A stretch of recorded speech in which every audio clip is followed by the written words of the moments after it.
Hello मित्रों, video में તમારું સ્વાગત છે। પાલનપુરમાં અમદાવાદ હાઈવેના ઓવરબ્રિજ નીચે કાર નાળામાં ખાબકી હતી। સ્થાનિક લોકોએ ક્રેન બોલાવીને કાર બહાર કાઢી હતી। પાલનપુરમાં આજે લાંબા વિરામ બાદ મેઘરાજાએ ધમાકેદાર બેટિંગ કરી અને થોડા જ સમયમાં બધે જ પાણી થઈ ગયું હતું। તો જ્યાં મિત્રો મોટા અને મહત્વના સમાચાર સામે આવી રહ્યા છે। રોડ રસ્તા ઉપર પાણી ફરી વળ્યા હતા। પાલનપુરના બેચર નજીક અમદાવાદ હાઈવેને જોતો માર્ગ પાણીમાં ગરકાવ થઈ ગયો હતો। ત્યાંથી પસાર થતા સમયે એક કાર પાણીના પ્રવાહમાં ધકેલાઈ અને જોતામાં તો કાર નાળામાં ખાબકી હતી। જો કે સમય ચૂકવતા વાપરી કારનો ચાલક બહાર નીકળી જતા તેનો બચાવ થયો હતો। નાળામાં ખાબકેલી કારને બહાર કાઢતા કલાકની જહેમત લાગી હતી। તો જ્યાં મિત્રો મોટા અને મહત્વના સમાચાર સામે આવી રહ્યા છે।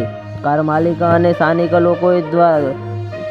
લોકો દ્વારા ક્રેન મંગાવી અને આ કાર બહાર કઢાવી હતી। પ્રી-મોન્સૂન પ્લાન પાછળ પાલિકાએ લાખોનો ખર્ચો કર્યો છતાં હજુ પણ પાણી ભરાવાની સ્થિતિ નથી બદલાઈ। બેચરપુરા જવાનો રોડ વરસાદી પાણીમાં ગરકાવ થઈ જવાને લીધે મોટી દુર્ઘટના થાય તેવી ભીતિ લોકો સેવી રહ્યા છે। તો જ્યાં મિત્રો અમારો વિડીયો કેવો લાગ્યો અમારી કોમેન્ટ બોક્સમાં જરૂરથી જણાવજો। ચેનલ પર ન હોય તો ચેનલને સબસ્ક્રાઈબ કરવાનું ના ભૂલતા। તો વિડીયો પૂરો જોવા બદલ તમારો ખૂબ ખૂબ આભાર।